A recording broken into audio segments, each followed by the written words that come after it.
დედა იყო და დიდად ჩვენ სამნი ვიყავით, სამი ძმა. მე უფროსი და მე კიდე ორი მომდევნო ჩემი ძმები იყვნენ. სამწუხაროდ არც ერთი არ არის ცოცხალი დღეს. მაგრამ შვილები ყავთ და ღვთისმშობლობით გვარიც ძლიერდება და იზრდება. ორი ძმა მყავდა მე და ორივეს ყავს 7 ბიჭი. 7 კახიანი იზრდება. ეს ჩემთვის დიდი ბედნიერებაა. სამწუხაროდ მე არ შემრჩა, მე მყავდა ვაჟი, მაგრამ ახალგაზრდა წავიდა ამ ცხოვრებიდან, დარჩა ეკა და ეკას გოგოები ყავს სულ. გოგოები, შვილიშვილები მყავს, შვილთაშვილები მყავს, ლამაზები და კარგები. და ეს იყო ჩემთვის დიდი ბედნიერება, რომ აი ამ ქვეყანაზე და ამ ქვეყანაში და ამ ადამიანებთან ცხოვრობდი და დავიბადე და გავიზარდე.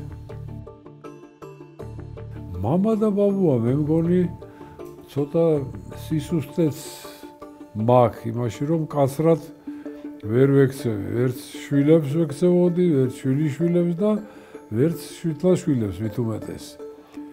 შვილთაშვილებს, რომლებიც დღეს ყველაზე ჩემი ახლობლები არიან. ჩემი ჭკუის, ჩემი გაგების 9 წლისანი ხდებიან უფროსები და პატარა 2 წლისანი. აი ამათთან სიმკაცრე არ მაქვს. უფრო დამთმობი, უფრო მეგობრული, აი ესეთი ურთიერთობა გვაქვს. უნდა გითხრათ, რომ რაღაცა მოთმინების უნარი მაქვს და მიტევების. შემიძლია რაღაცები ვაპატიო ადამიანს. ამას მამა ჩემი მასწავლიდა საწყალეს და ალბათ გენეტიურად არის ესეც მშობლებისგან. სულიერი მოთხოვნილება არის მეგობრობა, მეგობართან ურთიერთობა. ეთყობა ეს ცხოვრება მას განაპირობა, ჩემმა ცხოვრებამ. იმიტომ რომ მამა რო ჩამოვიდა და გათავისუფლდა იმიდან, მე როგორც მოგახსენეთ, ქალაქში ვერ იცხოვრებდა, არ ქონდა უფლება. ჩემები სოფელში ცხოვრობდნენ და მე 10 წლისად თბილისში ცხოვრობდი მამიდასთან. მამიდა გარდაიცვალა და 13 წლის დავრჩი თბილისში მარტო. არავინ არ მყავდა. ჩემები სანახავად ჩამოვიდოდნენ, თორე აქ ვერ იცხოვრებდნენ. გავიზარდე მეგობრების ოჯახებში, მეგობრებთან. აი ეს იყო ჩემი ყველაზე მეტი და ეს დარჩა ცხოვრებაში დღესაც. ბედნიერი ვარ, როცა ვარ მეგობრებთან, როცა ხედავ მათ, სამწუხაროდ ძალიან შემცირდა ჩვენი რიგები, ალბათ ბუნებრივიც არის. ბედნიერი ვარ, როცა მათთან ვარ. ეს არის ჩემი ხობიც, გართობაც, სიამოვნებაც, დაჯდომა მათთან და რაღა დაგიმალოთ და თითო ჭიქა ღვინოსაც თუ შევექცევით, ზომიერად ესეც ჩემი დიდი ხობიც არის და სიყვარულიც არის. ბედნიერი ვიყავი, როცა ჩემ მშობლებთან და ჩემ ძმებთან ვიყავი. ბედნიერი ვიყავი და ვარ, რომ ოჯახი შეიქმნა, შვილები. დიდი ტკივილი ჰქონდა მე და ჩემს მეუღლეს და ჩემს ახლობლებს, რომ სრულიად ახალგაზრდა ვაჟი დავკარგეთ.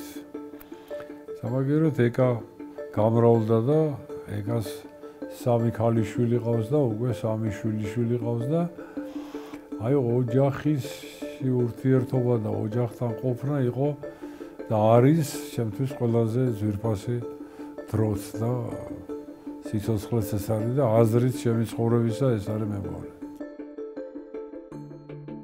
აი ყველაზე დიდი ოცნება ჩემთვის არის დღეს მშვიდობა ჩემ ქვეყანაში. აი რომ ჩემ ქვეყანაში რო იყოს მშვიდობა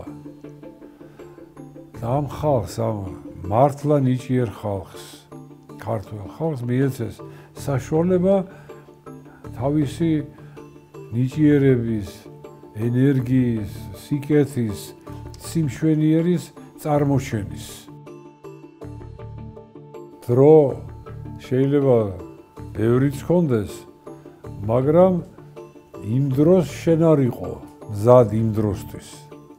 ამიტომ კარგია, როცა იქ ახარ, სადაც იმ დროს ხარ საჭირო. ამიტომ ამას დიდი მნიშვნელობა აქვს.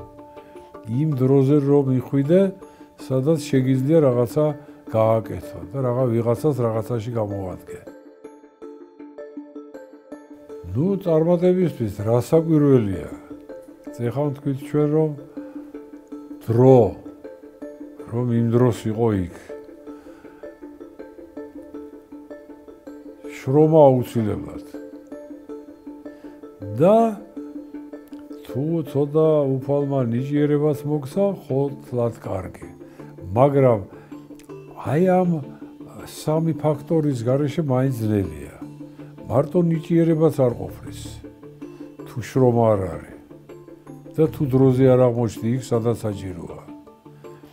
მარტო შრომითაც არაფერი გამოვა, თუ ნიჭიერი ხარ და არ შრომობა.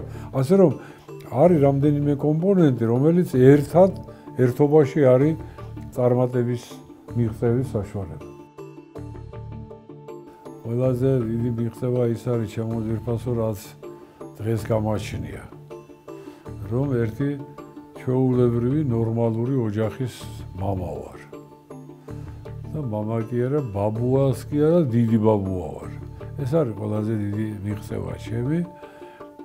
და ის რომ საოცარ ადამიანებს შევხვედრი ვარ ჩემი ცხოვრების მანძილზე. ეს ჩემი პროფესიის გამო, ჩემი საქმიანობის გამო ძალიან ბევრ დიდ ადამიანთან მქონია ურთიერთობა და ეს არის დიდი ბედნიერება. ძალიან მომწონს და დიდ პატივს ვცემ პედაგოგს და ექიმს. დედას უნდოდა რომ ექიმი ყოფილიყავი. ვერ მოვეწყვეთ სამედიცინოზე და ვერ გავხდი ექიმი. ახლა ჩემ ასაკში საერთოდ ადამიანს შიშიზნობა აქვს ყველას, ნორმალურ ადამიანს. განსაკუთრებულად რომ რაღაცა ავადმყოფურად განვიცდიდე, მასე არა. მაგრამ მეშინია ომის, მეშინია უბედურების, მაგრამ ჩემ თავზე კი არა. თქვენზე, ახალგაზრდებზე, ჩემ შვილთაშვილებზე, ეს ამის მეშინია, რომ რაღაცა ცუდი არ მოხდეს. ვიждები ახლა დღეს რაც სოფლიოში ხდება. როგორ შეიძლება ამას დაწყნარებული ნერვები დაждე და უყურო, ასე როგორ იღუპებიან ბავშვები, ასე მოხუცები, ქალები. ამის მეშინია. ბედი და იღბალი არსებობს, როგორ არა. ამას ანგარიში უნდა გაუწიოთ და ალბათ ბედი იყო და იღბალი იყო ჩემთვის ის, რომ მოვხვდი ამ სამყაროში, კინოში. სრულიად შემთხვევით, არაფერი მიზან მიმართულად მე აქეთ არ მივლია. ბედი იყო ეს და ასე აღმოჩნდი აქ. პატარა რაღაცით, ღიმილითაც კი შეგიძლია კარგი განწყობა შეუქმნა ადამიანს. და ვეცადოთ, რომ ამას მოვაკლებთ. როცა შეგვიძლია ადამიანს კარგი განწყობილებაზე დავაყენოთ, კარგ ხასიათზე დავაყენოთ, გაუღიმოთ, მივესალმოთ. სალამსაც მნიშვნელოვანი, დაუგვიანებ. შენ უთხარი პირველმა სალამი და თავი დაუყარი. სიყვარული შეიძლება რა ვიცი ყველაფრის, ლამას, რასაც დაინახავ.